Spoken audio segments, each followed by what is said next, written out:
আসসালামু আলাইকুম দর্শক, সকলকে স্বাগত জানাচ্ছি জিএস নিউজ বিডির টপ নিউজে।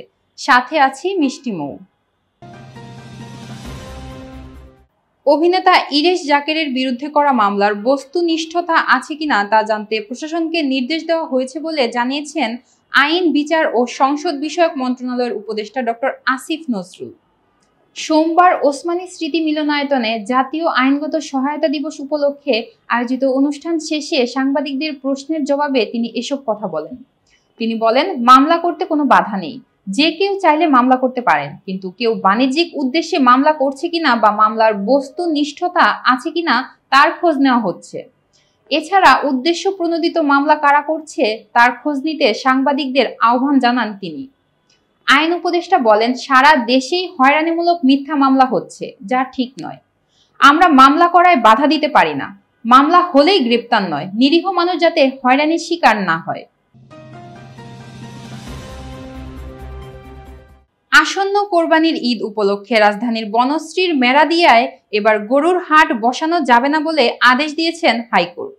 বিচারপতি কাজী জিনাত হক ও বিচারপতি আইনুন নাহার সিদ্দিকার হাইকোর্ট বেঞ্চ সোমবার এই আদেশ দিয়েছেন। মঙ্গলবার রিটকারীর আইনজীবী জহিরুল ইসলাম বিষয়টি নিশ্চিত করেছেন। তিনি বলেন, গত 21 এপ্রিল রাজধানীর বনশ্রীর মেরাদিয়ায় পশুর হাট বসানোর সিদ্ধান্ত জানিয়ে ইজারা বিজ্ঞপ্তি প্রকাশ করে ঢাকা দক্ষিণ সিটি কর্পোরেশন। এই বিজ্ঞপ্তি চ্যালেঞ্জ করে রিট করেন বনশ্রী এলাকার বাসিন্দা শাহাবুদ্দিন সরকার।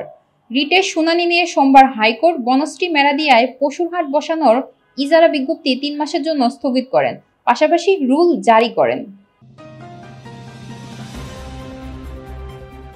পৃথিবীর অনেক দেশে আউট অফ কান্ট্রি ভোটিং আছে বলে জানিয়েছেন প্রধান নির্বাচন কমিশনার এএমএম নাসির উদ্দিন। তিনি বলেছেন, অনেক দেশ এটি শুরু করেও পারেনি নানা সমস্যায়। পাশের দেশ ভারতও এখনো এটি চালু করতে পারেনি। আমরা এটি চালু করতে চাই। সীমিত পরিসরে শুরুটা অন্তত হোক। মঙ্গলবার নির্বাচন ভবনের অডিটোরিয়ামে প্রবাসী বাংলাদেশিদের ভোটাধিকার বিষয়ে অংশীজনদের নিয়ে নির্বাচন কমিশন আয়োজিত এক সেমিনারের শুরুতে এসব কথা বলেন সিইসি। তিনি বলেন, আগামী নির্বাচনে প্রবাসীদের ভোটাধিকার নিশ্চিত করা আমাদের ওয়াদা। সবার দাবিও এটা আমাদের কাছে। আমরা এটা নিয়ে কাজ করেছি। দেশের আর্থসামাজিক বাস্তবতা ও শিক্ষা সবকিছু পর্যালোচনা করে একটা চূড়ান্ত সিদ্ধান্ত নেব। রাজনৈতিক নেতারা সমর্থন না দিলে কোনো কিছুই বাস্তবায়ন হবে না। মানুষের আস্থা যেন থাকে, কম খরচে যেন বাস্তবায়ন করতে পারি সেই পদ্ধতি বেছে নিতে হবে। পরবর্তী নির্বাচনে প্রবাসীদের ভোট দেওয়া চালু করতে চাই। সৌদি আরবে জেদ্দার উদ্দেশ্যে রওনা হয়েছে এবছরের প্রথম হজ ফ্লাইট। এ ফ্লাইটে 398 জন হজযাত্রী রয়েছেন। সোমবার দিবাগত রাত 2:20 দিকে বাংলাদেশি হজযাত্রী বহনকারী প্রথম ফ্লাইট হজরত শাহজালাল আন্তর্জাতিক বিমানবন্দর থেকে জেদ্দার উদ্দেশ্যে ছেড়ে যায়। এর আগে সোমবার সন্ধ্যায় রাজধানীর আশকোনা হজ ক্যাম্পে ধর্মোপদেষ্টা ডক্টর আ.ফ.ম. খালিদ হোসেন হজ ফ্লাইট 2025 উদ্বোধন করেন। এরপর উপদেষ্টা হজযাত্রীদের সঙ্গে শুভেচ্ছা বিনিময় করেন। তিনি হজযাত্রীদেরকে সৌদি আরবের আইন কানুন মেনে চলা এবং দেশের ভাবমূর্তি ক্ষুণ্ণ হয় এমন কাজ থেকে বিরত থাকতে অনুরোধ জানান। প্রথম দিনে মোট 10টি ফ্লাইটে 4180 জন হজযাত্রী সৌদি যাবেন। এর মধ্যে 8টি ফ্লাইট সৌদি আরবের জেদ্দায় কিং আব্দুল আজিজ আন্তর্জাতিক বিমানবন্দরে এবং 2টি ফ্লাইট মদিনায় প্রিন্স মুহাম্মদ বিন আব্দুল আজিজ আন্তর্জাতিক বিমানবন্দরে অবতরণ করবে।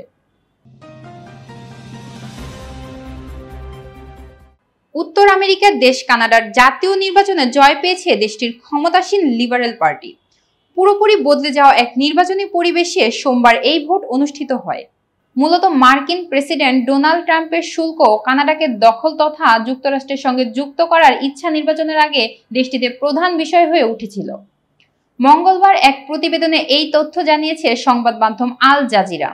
সংবাদ মাধ্যমটি বলছে, যুক্তরাষ্ট্রের প্রেসিডেন্ট ডোনাল্ড ট্রাম্পের বাণিজ্য যুদ্ধ এবং ভূখণ্ড দখলের হুমকি ঘিরে আলোচিত কানাডার জাতীয় নির্বাচনে জয় পেয়েছে দেশটির ক্ষমতাসীন লিবারেল পার্টি। দেশটির জাতীয় সম্প্রচার সংস্থা সিবিসি এবং সিটিভি নিউজ জানিয়েছে, সোমবার রাতে প্রকাশিত প্রাথমিক ফলাফল অনুযায়ী লিবারেল পার্টি পার্লামেন্টের 343 আসনের মধ্যে সবচেয়ে বেশি আসন পেতে যাচ্ছে। এর ফলে প্রধানমন্ত্রী মার্ক কার্নি ক্ষমতায় থাকছেন। 35 বলে সেঞ্চুরি কিংবা 14 বছর 32 দিনে আইপিএলে শতক হাঁকানো আইপিএলে গুজরাট টাইটান্সের বিপক্ষে বৈভব সূর্যবংশীর দুর্দান্ত এক সেঞ্চুরির পর রেকর্ড বুকে আলোড়ন তুলেছে এই দুই খবর। তবে বৈভবের ইনিংসটা এসবের চেয়েও বড় কিছু। রাজস্থানের মাটিতে 14 বছরের এই বিস্ময় বালক এমন সব রেকর্ড গড়েছেন যা আইপিএল এর ইতিহাসটাই নতুন করে লিখতে বাধ্য করবে। 35 বলে বৈভব সেঞ্চুরি করেছেন, যা আইপিএল এর দ্বিতীয় দ্রুততম সেঞ্চুরি ও ভারতীয়দের মধ্যে দ্রুততম।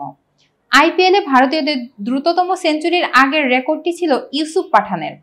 2010 সালে রাজস্থান রয়্যালসের জার্সিতে মুম্বাই ইন্ডিয়ান্সের বিপক্ষে 37 বলে সেঞ্চুরি করেছিলেন। আর 30 বলে সেঞ্চুরি করে সবার উপরে আছেন ক্রিস গেইল। এছাড়া স্বীকৃত টি-20 ইতিহাসের সর্বকনিষ্ঠ সেঞ্চুরিয়ান বৈভব। গুজরাটের বিপক্ষে সেঞ্চুরির দিনে বৈভবের বয়স ছিল 14 বছর 32 দিন। আগের রেকর্ড ছিল বিজয় জোলের। 2013 সালে মহারাষ্ট্রের ব্যাটার মুম্বাইয়ের বিরুদ্ধে 100 রান করেছিলেন 18 বছর 118 দিন বয়সে। এছাড়া 2020 সালে বিপিএলে বরিশালের হয়ে পারভেজ হোসেন ইমন 18 বছর 179 দিন বয়সে রাজশাহীর বিপক্ষে 100 রান করেছিলেন। দর্শক, এই ছিল আমাদের আজকের টপ নিউজে। জিএস নিউজ বিডির সাথে থাকার জন্য সকলকে ধন্যবাদ।